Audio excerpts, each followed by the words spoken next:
You're listening to the Classic Gamers Guild podcast.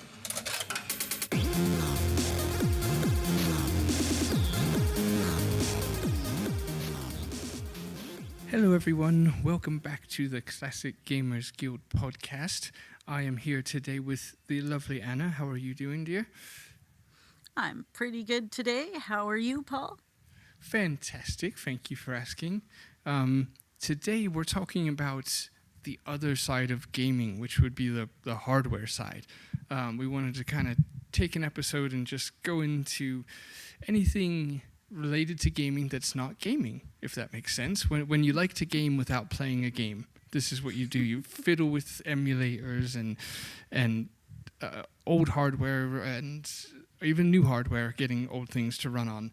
There can be all kinds of issues and problems. There can be a lot of fun with it too, dissecting game resources and things like that. So we just wanted to take a little bit of time and just kind of scratch the surface of what it is to play old games on new computers and play old games on old computers that you just bought for some reason, and playing with emulators, dissecting game files, etc. So anyway, Anna, you were right. There is no way to say that in less than a paragraph. I'm sorry for yelling earlier. I think your paragraph was longer than my paragraph was.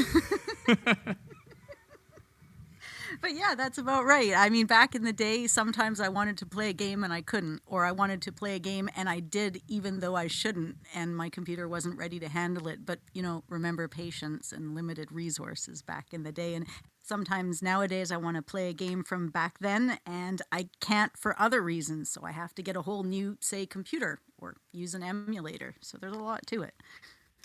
Yeah, exactly. And this kind of thing comes up a lot on all the Facebook pages and groups and such, and on Twitter and things like that. You see people reaching out for help quite often on how to basically just get these games to run, or maybe they found an old computer in their parents' basement and they want to fire it up, or they want to know how to run like the Roland MT32 ROMs in ScumVM, or even DOSBox.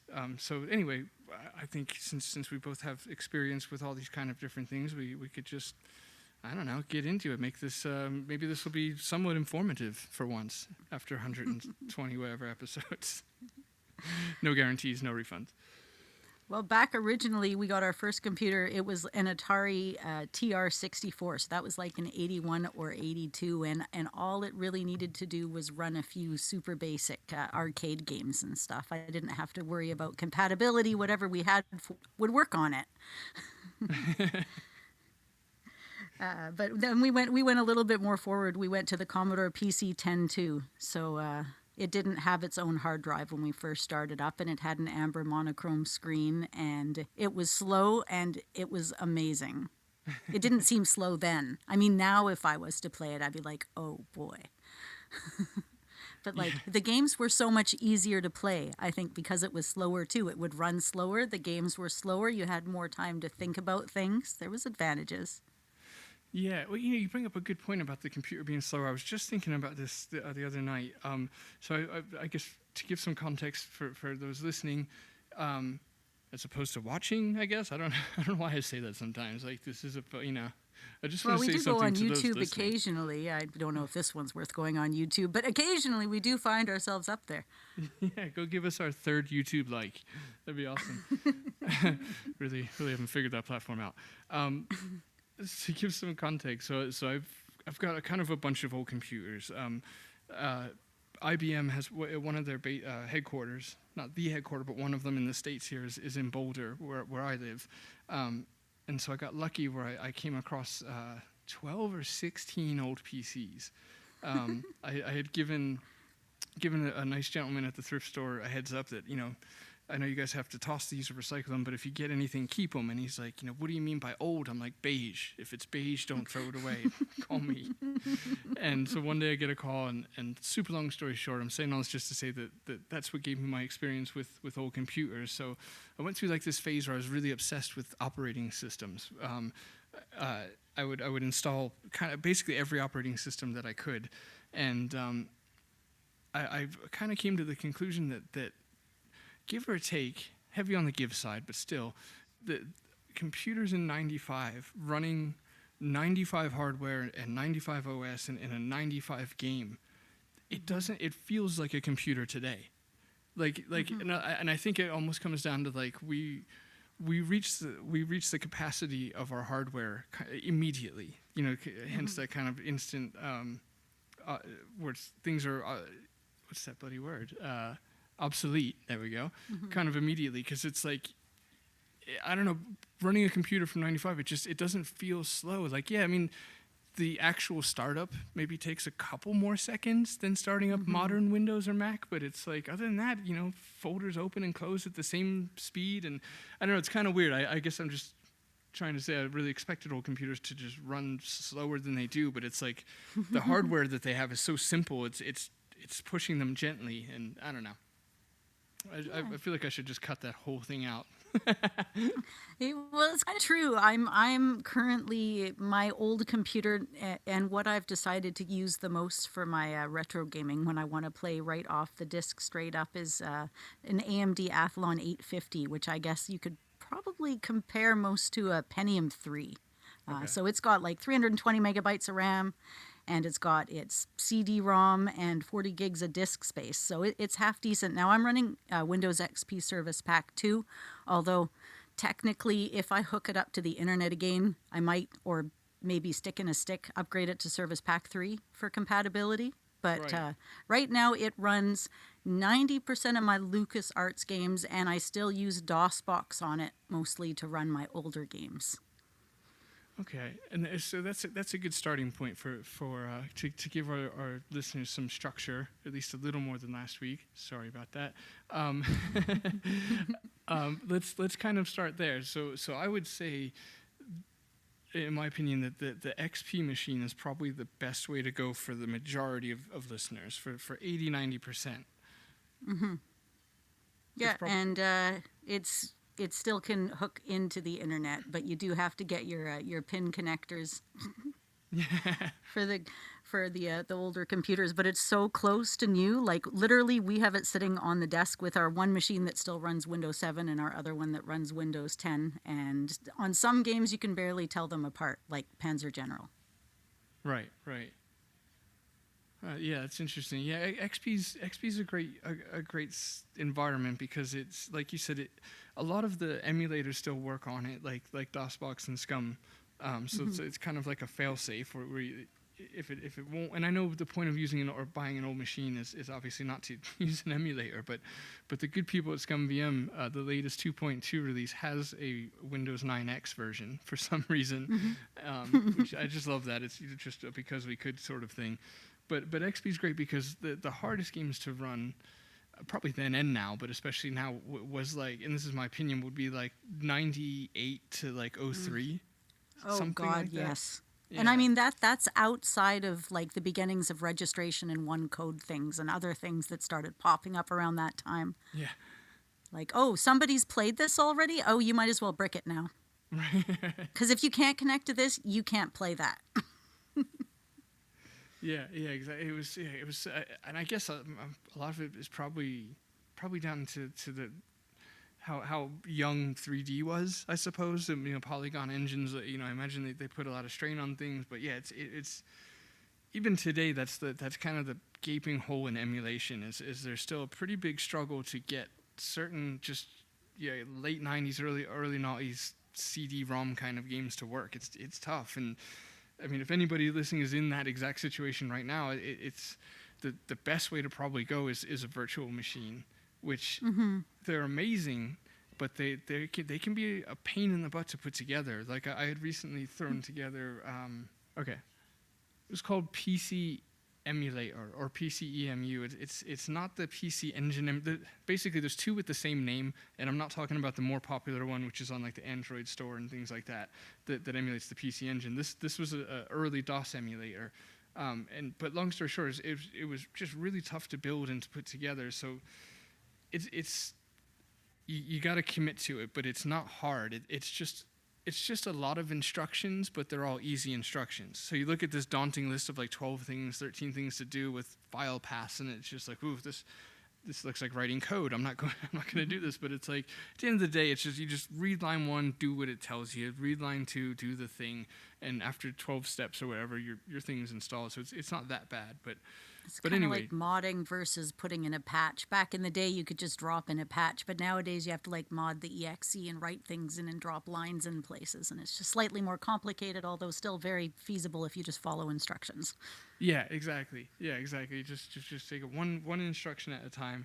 I will say for Macintosh or for Mac users, I'm switching to the modern Mac. Parallels is an awesome tool. It's not cheap. I think it's like $60 a year. But I mean, I get enough use out of it to justify that. I guess that's the only way you can look at it. And if it's something that makes sense for you, then it does, great. But long story short, it's if you're cool with paying it, it's really simple, really easy interface. You just need the ROMs, the disk images, whatever, and you can run. I've got on my desktop now. I've got Windows XP, I've got Windows 98, and I've got DOS 7. 0.10, so and that's all on the Mac. So I think it's a little easier for Mac users to do the virtual machine thing just because of Parallels. There's no like daunting. I don't know. It's a nice GUI. It's really simple. You just like drag and drop your CD-ROM image or your disk image into it, and it whips up a system for you, and you're kind of done. So that is nice. Yeah, I'm unfamiliar with that one. All I've really used, I've used DOSBox since always, because I found that the DOS that came when Windows 7 first came kind of sucked, because every other Windows had a DOS in it that was a little bit more DOS-like, but then Windows 7 came out and it wasn't actually DOS-like. It was like a virtual DOS in a different way. I don't know the technical details on it, but it wasn't the same. And then I only started using ScumVM probably about 2-3 years ago, as the library's been expanding quite a bit too.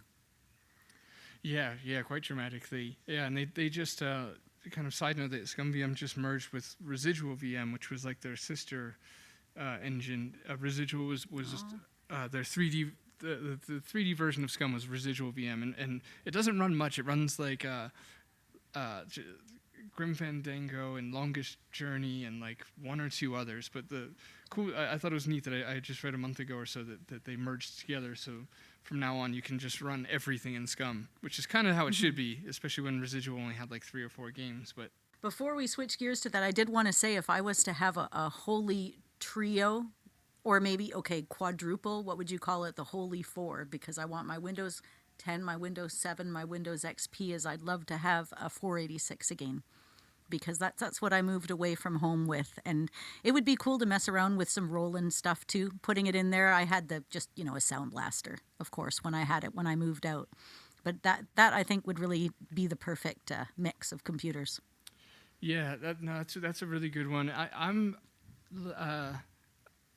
as our mate Rick had kind of given me advice when I was looking around for my first old computer, and he's like, I personally would probably grab like a Pentium 2 or 133 or 166.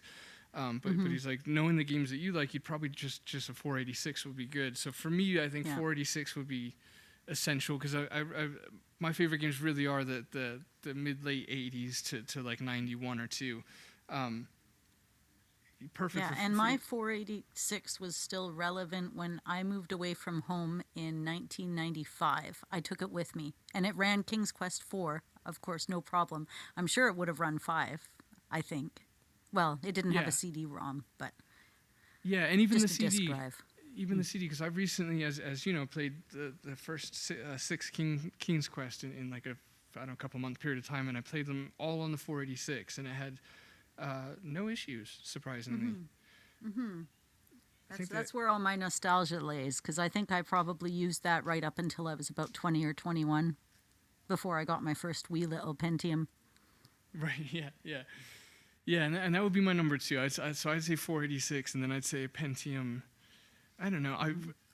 I do like to err on the older side. I don't know why. It just makes life more difficult for me in the end. But I'm more tempted to say grab like a Pentium 166. But I think for most of the users, I would say Pentium, or listeners, sorry, most of the listeners, I would say like Pentium. Pentium 2 would probably be the kind of my pick for like the ultimate retro machine if you were to buy an old one, because it is going to struggle with like the 98 through early noughties, obviously, anything upwards, but it is going to struggle with that. But otherwise, it's going to play everything, up until 99-ish, like really well. You can fall back on older DOS games, especially if you put like Windows 98 on it, and you could just restart in DOS. Or there's neat little tricks where you can.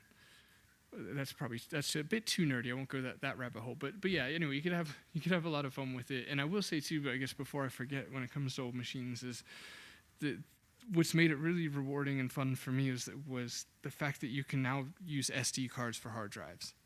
Mm-hmm. And it changes everything, because it not only the amount of hard drive that you have and things like that, but also that you can just swap them out. Like there's something really cool about it. I think that's why I got so into the operating systems, because it was like I can just turn it off, pop out this SD, put in this one, and now it's running Windows 98, and now it's running Windows 3.1, and now it's running IBM OS 2 and Warp 3 and Warp 4, and I was just having a blast with it to where I was even installing the next operating system, which was is really the foundation for the modern Mac OS X.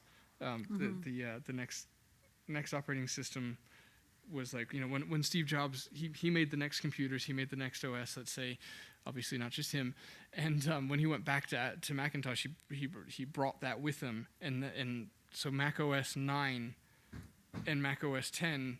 Mac OS 10 is more like the next operating system than it is like OS 9. There we go. It was somewhat neat and tidy. For like, was statistically speaking, for the 20 Macintosh users that are listening to us, to my fellow Mac users. There's others out there, I'm sure. I just don't know any. Chad Armstrong, if you're listening, mate. There we go. That's somebody who knows more than I do on the subject, so it's not even useful to him. But there you go, mate. There's things you already knew. But anyway, I'll wrap that up by saying, especially being a Macintosh user, is that the Macintosh operating systems aren't tied up in the legalities of the Microsoft ones. So, it's kind of a gray area as far as downloading Windows 98, for example. Well, a key for one. Because it's not technically released, but they obviously don't really care. Whereas with Apple, and I could be wrong, or not wrong, but I could have my facts jumbled, but I think it's safe to say the basic assumption that I have is that their operating systems, they've never cost anything, because they've always come with their hardware. And then, so to this day, I believe, and I did check this before we recorded, that you can grab like Macintosh System 7 from their website to this day. You can just go download it. So that makes emulating old Macs a lot easier. So long story short, if you were to Google Columbia and Macintosh and emulator, Columbia Macintosh emulator, if you Google that, you'll come across a page from the Columbia University website, and it's got downloads for Windows and for Mac of a OS 9 and an OS 8. No, I'm sorry, OS 9 and an OS 7 emulator for Macintosh. And it's amazing, because you just download it, and it unzips, and you just click it, and it works. It's just there. Like, it's awesome. You don't need ROMs, you know what I mean? You don't need any, like, we don't supply that here because of legality, blah, blah, blah. Like, it's just, you just download it, and you just open it up, and all of a sudden you're in OS 7 or OS 9. And that's really cool for the Macintosh user. So you can fire up your old Mac games nice and easily by going to that website. Well, I wanted to be hip to the Macintosh, so I pulled out like one of maybe 2 or 3 Macintosh games that I have, and I've got Police Quest 1 here, and I said, well, what's this box going to teach me? And it teaches me that it will work on an Apple IIe or an Apple IIc, 128K required, and that's it. And a joystick is optional. I don't, and then I went on the inside, and everything else is exactly the same as my version. So, and we touched on that last week, but I really love the Mac, especially, I should say, the Apple, like the Apple IIgs versions of the Sierra AGI games. They have the coolest palette. They're so bright and saturated. Yeah, they just have like a little more life into them. But again, I grew up with Apple stuff. Like, basically, my home, we switched to PCs in like 94, well, probably 95, I guess, with Windows 95 coming out that year. So my childhood was kind of split down the middle between Mac and Windows and such. But yeah. Well, I'm yeah, more Windows biased, so. 98, but Windows 98 second edition was always my favorite. I loved that one. I had a really hard time leaving Windows 98 second edition. I was sad. Yeah. Yeah, no, it is. It's still so lovely because I went through all the hassle of building old computers, so it's like I feel obligated nowadays to play the games on them, as one should, I guess. Of But for me, course. it's more of like almost like a chore, like brushing my teeth. I'm like, you play that on the old computer now. You bought it. You got to own that. But yeah, there's something so nice about using 98 and hearing the fans and things like that. So I do recommend if anybody's on the fence about it to definitely pick one up. And there's some awesome things you can do with SDs and installing different operating systems on them. And I learned the joys of MS-DOS 7.10, which is amazing because it allows for FAT32 formatting, so you're not stuck with this 2 gigabyte limit like you would be with traditional DOS 6.22. Yeah, just can't read anything above it. Yeah, exactly. So with DOS 7, there's no limit because it's FAT32, not FAT16. So you can go up to 128 gigs, and there's something really satisfying about that. Like just throwing, I put everything I could on that SD card, and it was still only like 80, 90 gigs. Like I just don't have 128 gigs worth of DOS games. That's impossible. Not literally, but anyway, yeah. Learning about DOS 7 made doing the old computer thing a lot more fun. And I was lucky enough to grab a Roland MT32 like 5 or 6 years ago because I think they've gotten in kind of crazy price wise lately, but it is satisfying. And for a smoother transition than usual, even though I've just ruined it by saying that, you can get MT32 stuff working on DOSBox and Scum as well. So is it? So I'm assuming it's emulated, but like, okay, so sometimes I'm watching people stream a game and they're using the Roland, but it doesn't quite sound the same as what people that are talking about it would say Roland would sound like. Is it generally pretty faithful, or how does that side of things work? Yeah, I think so. It's really close. It's really close. And despite the fact that my I don't know, personal and professional life revolves around making music and stuff, my ears are a little shot. Like I have a hard time discerning nuances that some people claim they hear.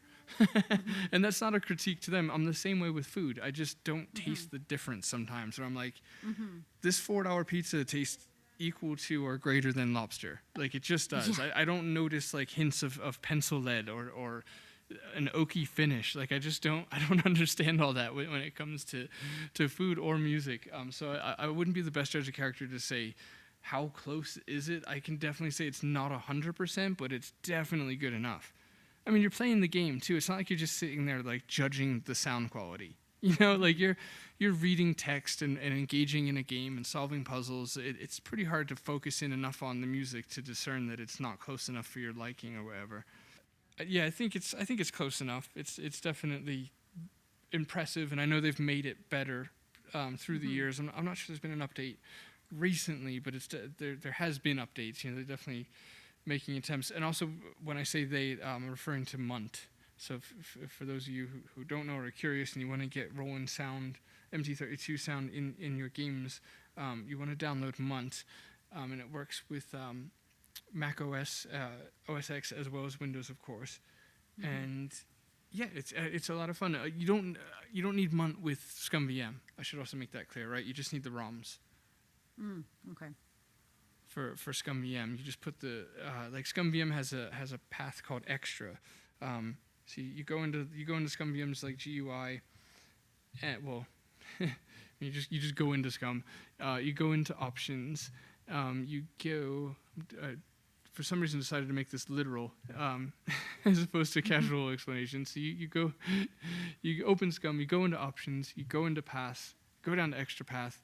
Make one. Tell the computer where that shiny new folder you made is, and name it something clever like ScumVM Extra or whatever, and throw your Roland ROMs in there. The Roland ROMs, they have that legality thing, so we can't tell you where to get them or post, but it's not hard to find them, right? Yeah, Google's been awfully helpful. So. Yeah, exactly. I mean, I use Bing because I'm an animal, But Crazy, man. I didn't think anybody actually did that. Is that okay to put on the air? I use Bing because I'm a sociopath. Uh, no, I don't use Bing. It's horrible. Actually, I've been Thanks. forced I was to. worried for you. I was just forced to the other day because it automatically launched Edge or some. And I typed one thing in, and it sure enough did not find me what I was looking for. I was like, "How are you Well, still?" you know, it's like that. It takes over, and I ended up having to go in and give it the path to take via file type, and it wouldn't let me use Chrome to open any PDF because it's having compatibility issues. So now I'm using Opera for the files for all PDFs. Otherwise, it was trying to open Edge, and then if you talk to Cortana, it tries to open Edge, and not actually talk to her. But it doesn't matter what you do; it just opens Edge all the time. Yeah. It edges in there repeatedly. Yeah, it does. Yeah, that OneDrive. It's relentless. Disable. Cannot disable. Disable. Gotta go into regedit. They should take a look in the mirror too, because I think from speaking to people, I gather that most people are not using Edge, maybe using Chrome, and not using OneDrive, but using Dropbox. So I don't think it's working. Anyway, so I was basically just saying that the ScumVM using Roland is super easy. You just got to find the ROMs. It's not that hard. You're looking for a PCM and a control ROM as far as keywords. So you would just type in like MT32 PCM ROM and then MT32 control ROM, and you'll find them. We have faith in you. I believe in you. Unless it's illegal, in which don't do it, and we told you not to. What are you thinking? Yeah, you should have your own copy and use your own ISOs that you've created from your own disks. Yeah, exactly. And you can only you can prevent forest fires as well. So just take that with you. Well, I always used to equate ScumVM with the LucasArts games and then the DOSBox with the Sierra games. So initially I had it all very separated out. Yeah, that's interesting. Oh, I'm trying to think if I ever did the same thing, even subconsciously. I don't think so, because I think when I discovered Scum, I think it was, this could be totally wrong, but I think it was like version 1.8, and it was the first version to support, maybe not the first to support SCI, but it greatly expanded their Sierra catalog. Maybe it was 1.7, 1.8, like it kind of quadrupled the amount of games that they supported Sierra-wise. And that was kind of like the first time I heard about it. So I think I went right into Scum for the Sierra stuff. Oh, that makes sense now.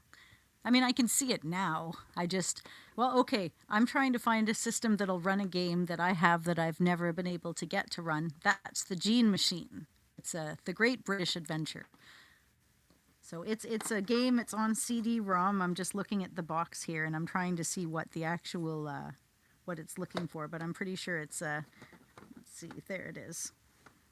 Yeah, looking for MS-DOS 5 or greater. CPU at least a 486. So it's kind of right at that turning point where games were starting to come out on CD, but it was still pretty new. And you said you're not able to get that one to run?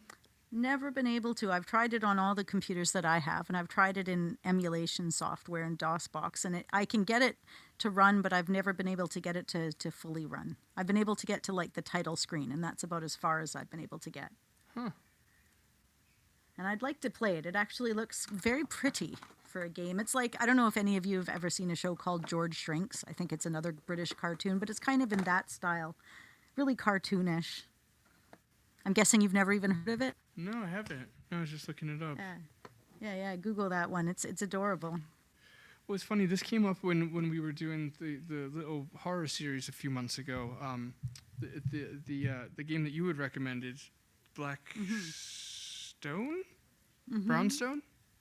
Nope, that's the song, Blackstone. The Chronicles, yeah. Right. So it's not Brownstone and it's not Blackwell.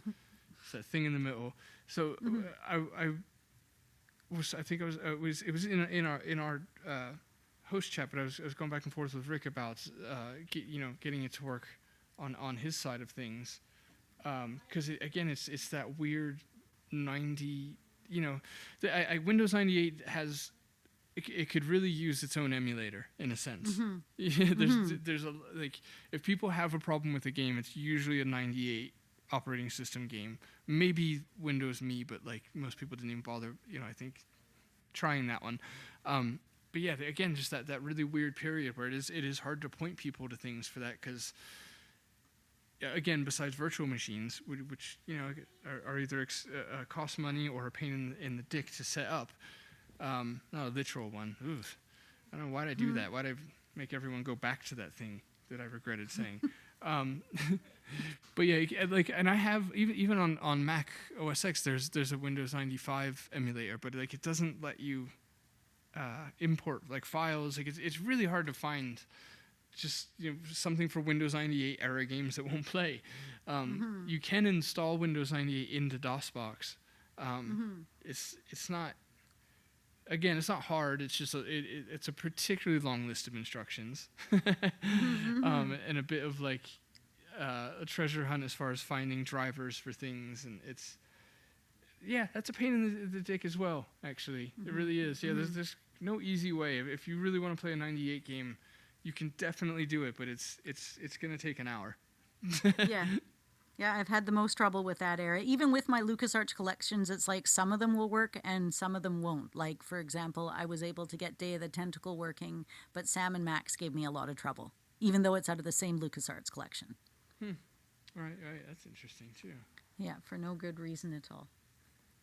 But I've never really been at the point where I've wanted to play games that I haven't technology to play up until the last 5 years, when some of the newer games come out and I'm like, oh, that looks interesting, but like they're for really, really new games. But as far as like what I actually like in games, which is kind of like pre-96 mostly, I've never come across too many problems, even when I was younger, because my mom was a computer graphics artist. So we generally have a computer that was able to run what I needed it to be running. Right. But although we didn't get I think we got our very first color monitor. Oh gosh, when was that? 1990, and then shortly after that. That's funny you bring that up too, because so do you have a memory of like? Well, actually, I think you've told us before with Day of the Tentacle. So maybe besides that, do you have a game that you just weren't able to get through because of the hardware? Yeah. Sort of, not-ish. Yeah, Day of the Tentacle, it just crashed at the end, and I don't know why. And even after reinstalling it and replaying it again, it wasn't able to get through it at the end. And I don't know if that's hardware. I know playing King's Quest V things were quite slow to load. Like that little scene where it's got a little insignia and it loads the screen up took probably a solid 3 minutes. Like things were slower for loading, but like the gameplay itself, I was never into games that had frame rates that would have affected that. Right. Yeah, it's interesting. That just made me think of a random, because King's Quest V for me, it wouldn't run MT32 sound for me, and I went digging and I found out that you have to use a weird sound driver in the resource file called, I don't remember now. It's Thunder something. So that's not hard. That's easy to remember because it's seems oddly out of place for a name of a sound card driver. But Thunder, I don't know, Thunder something. There's definitely a driver for that, and for whatever reason that makes the MT32 work on King's Quest V, in case anyone out there ever runs into that issue. But that made me also remember like Space Quest 6 had this. A lot of Sierra games had this issue where they would quit citing that it was missing resource 999. Quest for Glory 4 had a critical error number 52 or something, and a few other ones. But I think the 999, yeah, I remember something about that. You certainly had a lot of crashing in general, and people would say, oh man, that was a pain in the butt. And yes, but it's like even now when I'm playing any classic games on like GOG or whatever, say Heroes of Might and Magic, it'll still crash. Right. Yeah, exactly. Yeah, no, they definitely. Just because you bought it, or was sold commercially doesn't mean you're safe. Yeah, it's just, and they crash good too. Like back in the day, there was usually a way you could control alt delete or restart or do. Sometimes now even it'll crash so bad I can't do nothing but restart the computer. And then of course all our lives they're like, never just restart the computer. Yeah, that's such a great point. Yeah, in the day when they crashed, it was spectacular. They're much more eloquent about it nowadays. They let you know something's gone wrong and you can close it and tell on them by sending a report and things like that. But back in the day, you were probably doing a hard reset. Which I never do because I'm like, I ain't no rat. Yeah. That's so true. I don't know why I don't, and I think you just No. exposed it to my subconscious. Yeah, I'd be like, what? I want to snitch on this game? This game's been there for me, man. You've been Windows. Okay, fine. We've been running games on you, but we've had a problem with you since the beginning. So, like, Frankly, you've always been a bit dodgy. I was so mad about leaving DOS. I've said this on the podcast before, and I'll say it again. I held a grudge for a very long time, and I was very stubborn. Even when games are like, I can run in DOS or I can run in Windows, I'm like, DOS. Yeah. Yeah, exactly. Every time. I know. Oh, why is that? That's so true. I mean, like, well, for me, though, it was revenge against Macintosh partially, because I'm like, you people and your clickety-click pictures. Icons. Can't even type. I had a friend in grade 5. She had a Macintosh computer, too, and I remember thinking that, like, oh, yeah, you people with your pictures and your clicking. But then it came out, and I was like, there was pictures and there was clicking, and I'm like, damn it! Listen, I know I said some crazy things back there, but I swear I didn't mean it. No, don't crash on me, baby. Don't crash on me. But no, I never heard Roland, speaking of Roland, growing up at all on anything. Up until recently, I've been watching some of the streams online with Dan Polakar. He does some streams online on the Roland MT32, and it's beautiful, beautiful instrument. Oh, and it sounds so grand. Like playing through King's Quest IV with a Roland sound, it's just a whole nother game. it is incredible ambiance. It is really, really warm. The best way I would personally describe the MT32 sound is it's very, very warm and filling. It really just fills the room up. Yeah, it sounds amazing. Because, yeah, like I said, I didn't get mine till about 1990, and then the Sound Blaster was just on the one computer, and the computer I was using just had a PC speaker. So for most of the original Police Quest games and King's Quest games and that's all that I had was the PC speaker. And then, of course, when my mom got the fancy Sound Blaster and I'd get games like King's Quest V, I'd just have to wait till she wasn't working. And then I was able to sneak it in there and get some game time on. That's awesome. That's great. I always was third in queue to my dad and my older brother. It reminded me too. I forgot from a second ago. I'd mentioned that 999 fail. I should say too to anyone listening, if you come across that, going forward, at least with Space Quest 6, instead of running just Sierra, run Sierra with a switch, and the switch would be 0. So run the switch is O. So you would type in Sierra space and then the switch O. So a switch would be a dash O. Right, I probably should add that. Yeah. So you do Sierra space dash O, and for some reason, it just magically works. Like it'll kick you out of the game saying, critical error resource 999 missing. But if you just do it again with that switch, it works. Don't know why. Interesting. It's like, oh, there it is. Thanks. Yeah. You're like, not really, but okay. Maybe it's like the equivalent of holding its hand on the way into school for the first time, It's just like, I just needed to know you'd be there for me. Yeah, I care about you. I'm not going to go get drunk while you're at school and then have a nap on the couch. Yeah. Oh yeah, and then tell you how you had such a long adulty day when they were at school. Parents always oh, I had to do taxes and then this and that. It's like, really though? Because your room smells like a skunk. Yeah. Oh, God. Your room smells like my bedtime. I mean that because the kid's gone to bed, and that's what the parents are doing, not because the kid smokes weed at bedtime. But anyways, yeah. Should explain myself there. We're just having fun with words, people. just words said on a rock that's floating in space. Don't worry about it. No big deal. Another thing I mentioned earlier, I forgot to finish up was the game that infamously crashed for me growing up was Normality. I was really into that game. I really liked it, and I was having a lot of fun with it. And I don't know, I was like 10 years old. This memory is literally 26 years old, so I don't really remember details. I just know that that math is wrong for my age too, first of all, and second of all, I'm new to being 37, so I didn't adjust for that. Anyway, yeah, it was. I just know it was really close to the end, and I never got to finish it because it wasn't massively popular. Though I'm sure a lot of people have heard of it. I somehow have managed to not have it spoiled to this day. So I really should probably hurry up and go play that game and experience the ending once and for all before it's ruined. You should. You finish that one. I'll start the Gene Machine and finish Day of the Tentacle, and we can talk about that sometime. Yeah. Like, hey, here's the ending. Only poor thing, you've literally got like 45 seconds of tentacle left. You're just so close to the end. It's not fair.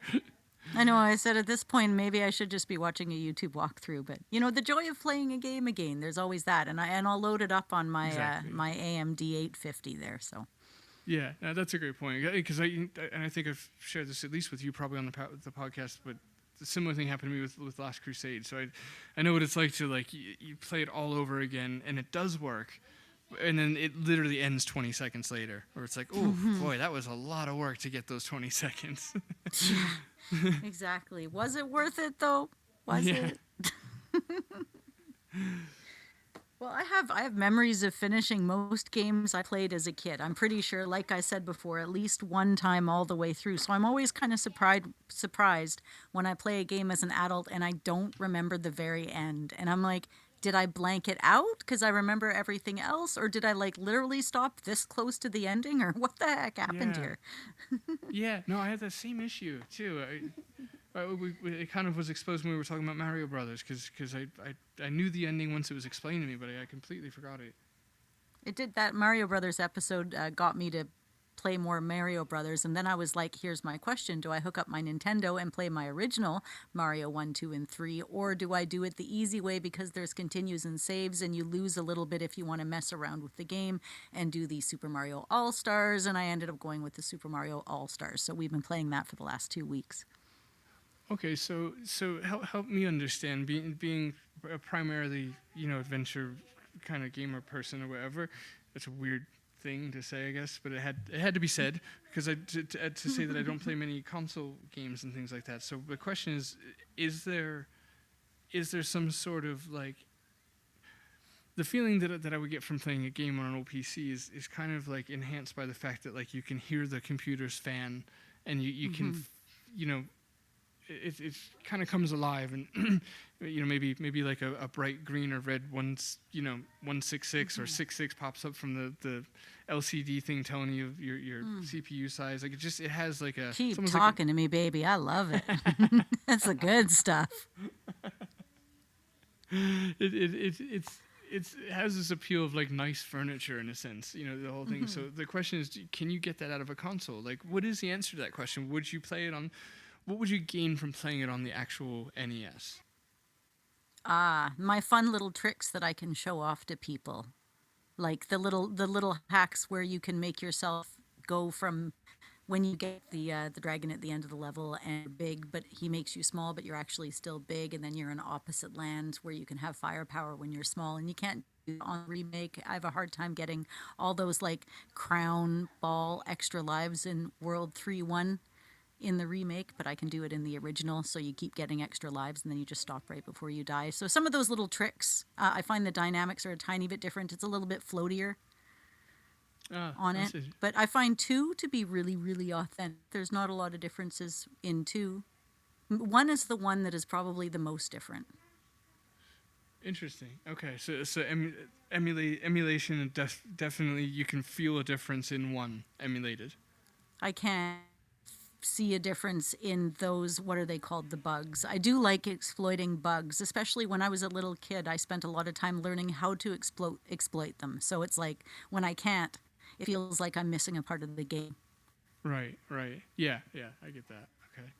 Because at first I was like, there's no way I could see using an actual NES instead of emulate, and again, I'm not as madly passionate about this stuff as the other as PC adventure games, but regardless, I was kind of thinking I couldn't see playing it without a save feature, but now I'm kind of thinking, and you let me know if this appeals to you or whatever, but the idea of the fact that if you played it on a real NES and you walked away and somebody pressed your button, or if the power got turned off, or the fact that you can't save it, like, does that provide some sort of like maybe like a rush, a little dopamine kick, like knowing like if I die, like I'm I got to start all over again. Really Could that makes you be? try harder. You know, when you do the stupid thing where you just run off the cliff 5 times a row and you're laughing because you know you can continue, that doesn't happen. Right, right. So Yeah. I could see it being possibly, I guess, more fun on an original because you can't. Just more intense, I guess. More intense. Like, for example, I had to exploit the trick to get all the extra lives by jumping on the turtles on the steps, because otherwise I wasn't good enough to finish the game. Like, if I just had to play it with the normal amount of lives that you're only supposed to have, I wouldn't have beat Bowser, because I'm not that great. Level 8's pretty hard sometimes. Or World 8. Yeah, no, I've most definitely never made it there on my own Right, so before. the only reason that I can finish the game is because of the continues on the new version, because I can't complete the game in the same way. Right. Oh, that's pretty cool. That is a totally different dynamic to anything computer games have really had to worry about. Yeah, and I've really emulated only that side of things recently. So, putting ROMs into things, shifting stuff around, converting what one thing can do, like your PSP, and making it so it can run games from another system. But I also have a big catalog of those games already. I have a lot of NES games and other games, so I guess that makes it okay, right? Yeah, yeah, it totally does. It's fine. That could It's be. fine That because could. we're not releasing any links right from here, so. Yeah, exactly. You should definitely go buy the game, and give a horrible company like Activision your money instead of finding it on your own. There's our PSA. But okay, so talking about emulation, it almost seems like to me, I like to spend more time sorting out how to emulate and getting it to work, and then emulating it, turning it on, being like, yep, it works. Can I save it? Can I load it? Is it fine? Great. Make it work for the other games? Great. And now when am I going to actually complete the games that I've now figured out I can play? Yes, yeah, I'm in the same boat. It's the joy is really everything but playing the game. This is the theme of the episode, I guess. It's how to play games without playing them, and this is how it is. It is so much fun getting it all set up proper, and then it works. And you're like, well, let's take it up one more notch and get MT32 working, and that works, and you just get to a certain point where like, okay, well, everything works. I mean, I'm not gonna sit here and play the game. I was just getting it to work. But no, it's a lot of fun, and it's led me down huge rabbit holes with emulators where and I'm actually just pulling up my little emulator folder just in case listing them off is helpful to anybody. But so yeah, on here we've got an emulator for Amiga, for Apple IIgs, for Atari ST, Mac OS 9, OS 8, operating 7, and then DOS. So yeah, I mean, I guess if nothing else, if you're looking for something to do, pick your favorite like LucasArts or Sierra title. Take like Loom or Police Quest 1, and go grab the Atari ST emulator, which is called Hatari. It's Atari with an H in front of it. Grab that for Atari ST. Then go grab GS Plus, which is the Apple II GS emulator. Then go grab FS-UAE. Just go grab UAE, which is the Amiga emulator. You can grab that Mac one if you want, throw in DOSBox, etc. But if you go grab those and you get the Police Quest 1 or whatever hell else I said, Loom, I don't know what I said 4 seconds ago. Thank you. And just run those through the emulators that you just downloaded. It's really oddly satisfying, and you get to see the little differences in I mean, sometimes they're actually quite big differences, especially if you go grab, for example, a Macintosh operating system. Go grab like System 7 from that Columbia Education website and put in like Police Quest, and it's a huge difference. It's super black and white. As you've seen recently, Anna, 'cause we were discussing it, it's not very blended. It's just like white background with white featuring black.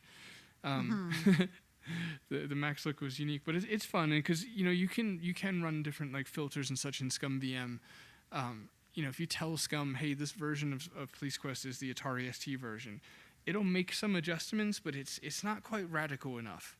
Like it's like the skin might look kind of more red or whatever, which would be appropriate.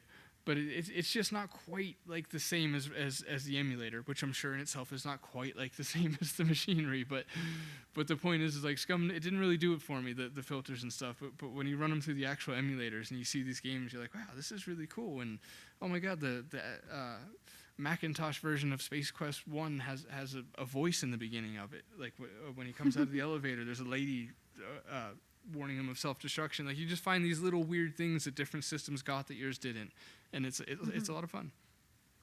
Well, I've been kind of having fun doing that, watching the Space Quest historian do these streams while he does these awesome King's Quest playthroughs that he's been posting online, and I get to see all the different versions, most recently of King's Quest 4. It's been a lot of fun because I haven't had a chance to check all of them out.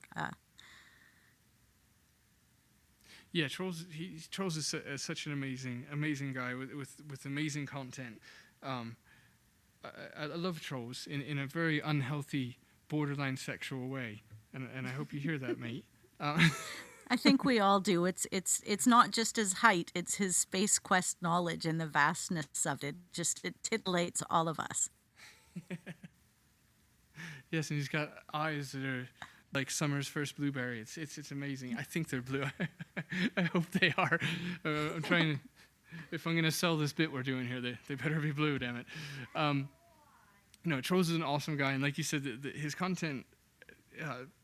He basically is on a roll. So I'm trying to say, like everything he did last year and so far this year has just been like the best things on YouTube. Where I'm like sad when it's over. It's so good because.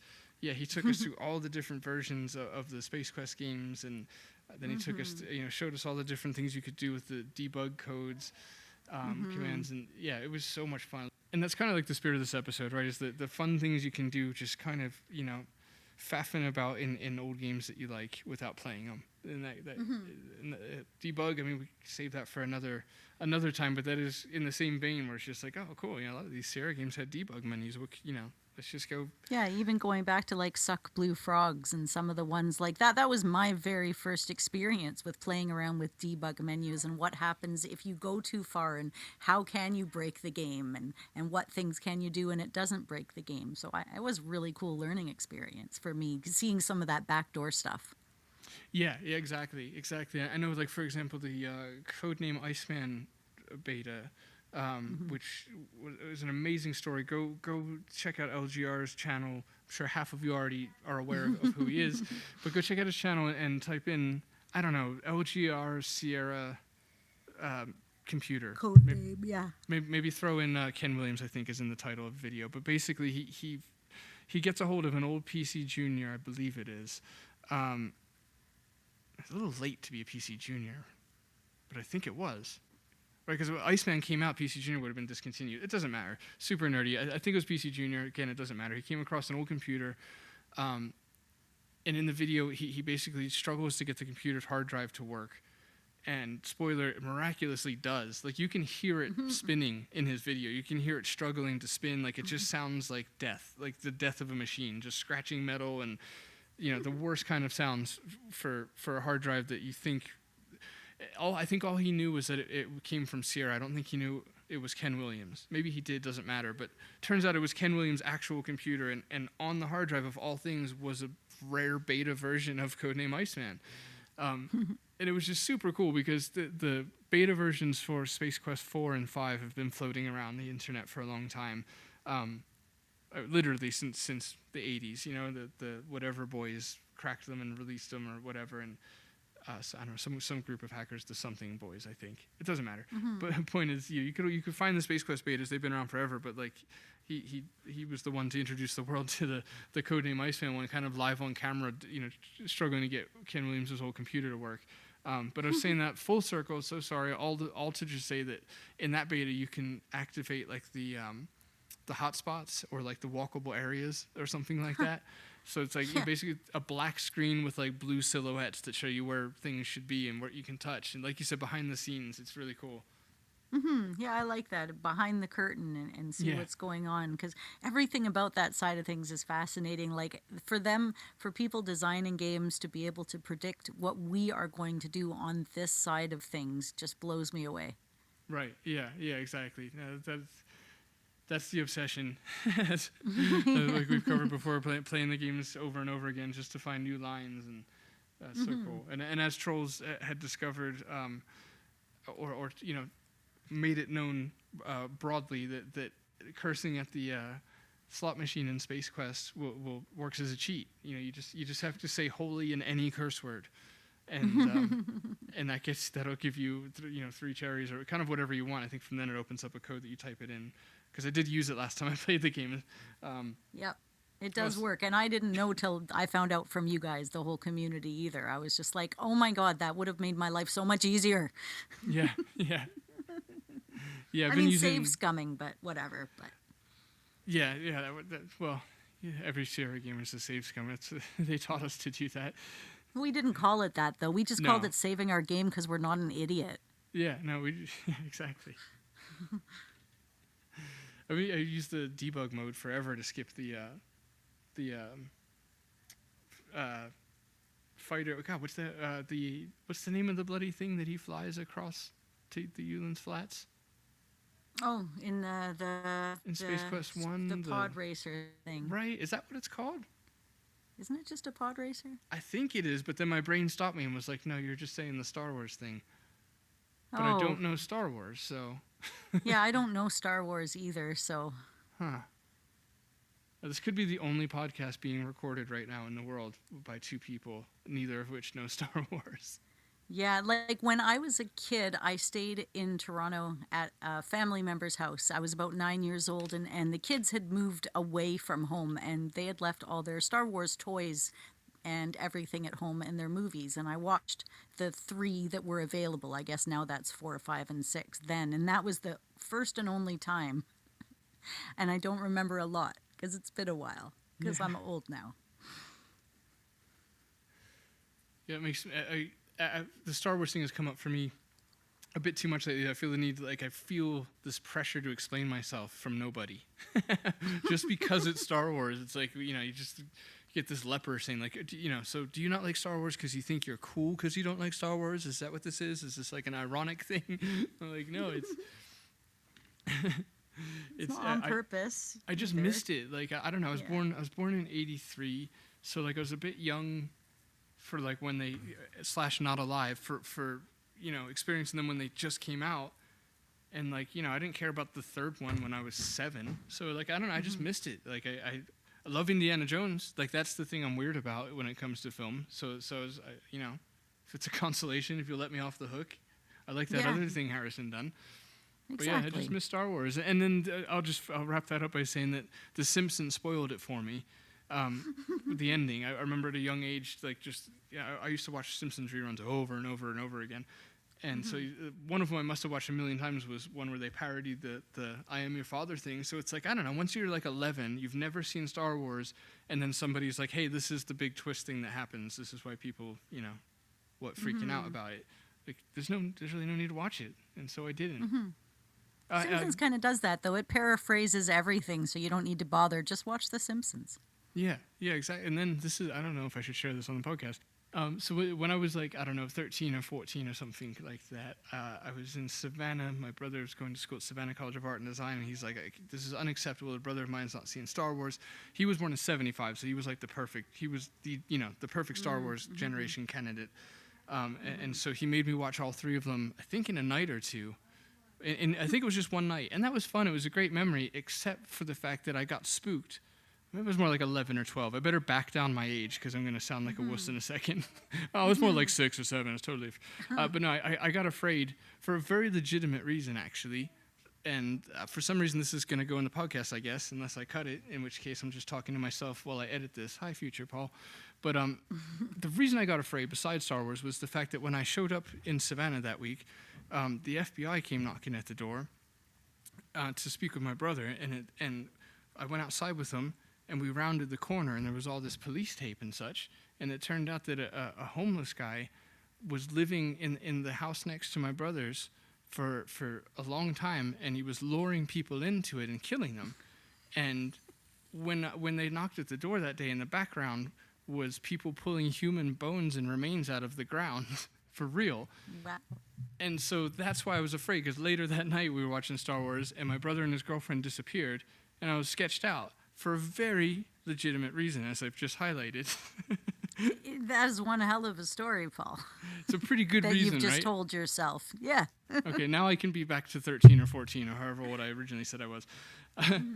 And so anyway, I was watching it. They disappeared in the second or third movie. I got spooked. I went looking for them, and I walked in on her doing a thing for him in the bathroom.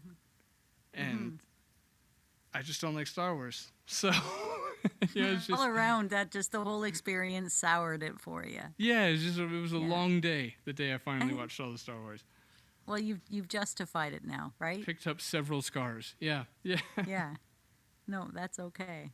I mean, it's not okay, but I'm glad that you feel better now. All right, so we've been going for a while. I think it's time we let the listeners off the hook here in a minute. But before we do you have anything that you want to get out there we didn't get to touch on? Well, I'm going to close and say it's surprising which games will play on newer hardware. Sometimes I'll pop in a game and I'll be like, I know I'm going to have to mess with this. There's no way it's going to work. And then boom, it just does work. So don't give up hope. I mean, a game like, say, Ages of Empires 1 or Heroes of Might and Magic, some of those will still run as long as you have a CD-ROM drive. Did you know some computers now don't have those things? Yeah, you got to plug one in separately. The first time I learned that about 2 years ago, I was super shocked. I'm like, what do you mean there's no CD-ROM drive in your computer? My son's like, what would I need one of those for? I'm like, for the games. He's like, the games in the computer? Like, oh no, God, are CDs floppy disks now? Is it? I've already lived through those becoming old and antiquated. Now I got to live through CDs becoming an old person thing too. Damn it. Yeah, very much so. So that's really my closing statement. All right, I'll end with I think the basic recap is that if you like adventure games / Ultima, use ScumVM. It's just super easy. Otherwise, there's DOSBox. Look into the other DOSBoxes. There's one called DOSBox X, which is a great port of the, well, not port, but a great version of DOSBox. It's really cool. It's a lot of fun.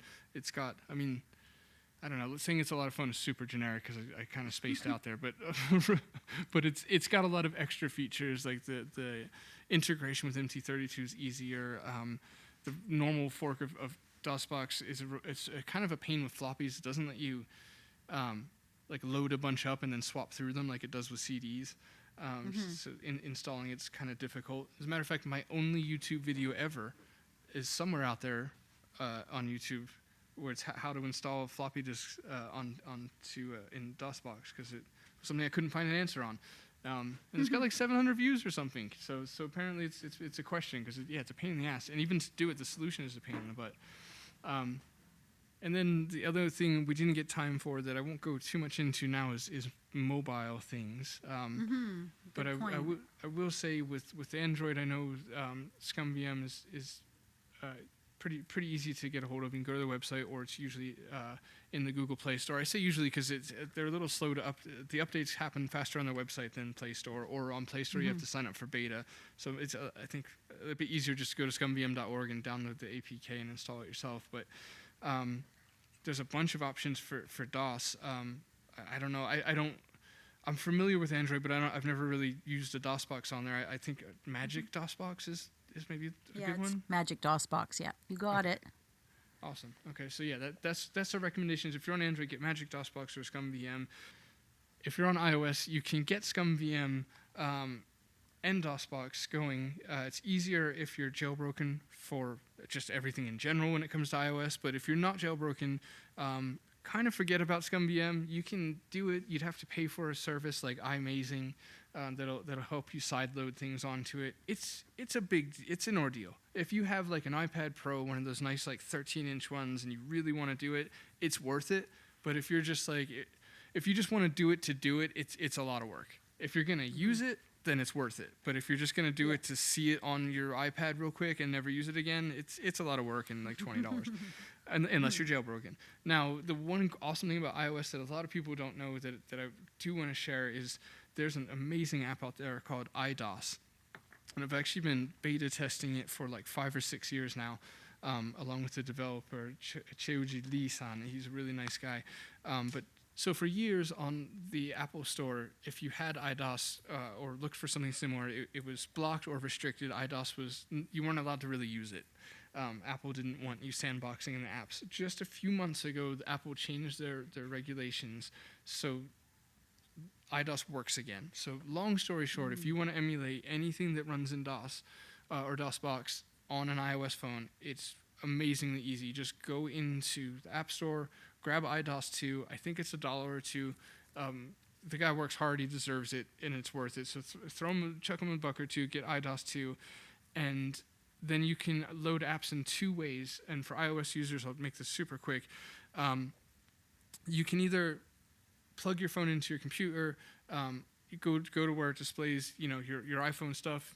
I know that's different. Windows users, you go to iTunes. Mac users, you go to the Finder. Click on the iDOS app, click on Documents, and just dump your games in there, and they'll be there. Make sure you name them something DOS-friendly, 8 characters kind of deal, or you can do the LFN thing. But the other way to do it is to take a folder, name it games.idos.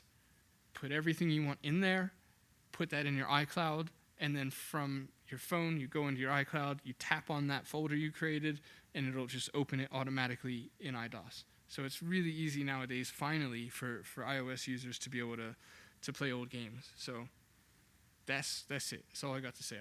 I'll stop. That's all right. Congratulations to you guys. It's always been a little bit harder. You go into the store and I'm like, oh man, look at all these games. These are great. Hey, what's this shelf over here that only has 3 games on it that are twice as expensive? Oh, honey, that's the Apple shelf. Oh, but the games look the same. Yes, but it's for the apples. It's for the apples, and I assure you they're not the same. These Apple games crash a lot more. Yeah, and there's other differences. But yeah, all right. Well, thanks for listening to us ramble on in our nerdy ways today. I hope that some of you are nerdy enough to enjoy it, and maybe are even nerdier than us and can tell us stuff that we don't know about, and emulators maybe that we don't use yet. In the meantime, you can find us online. We're on Facebook as a page and a group, Classic Gamers Guild. We're on Instagram, CGG Podcast, or even on Twitter. Send us a tweet if you like at CG Guild. If you're not into that, how about an email? Or you could send us a tweet and an email. But we're at mail@classicgamersguild.com. I want to say thank you to everyone in the extra special thanks tier, Mark Fillion and Jay Holmes. You guys are awesome. Thank you so much. Paul? Yeah. Don't do a murder. That's the one.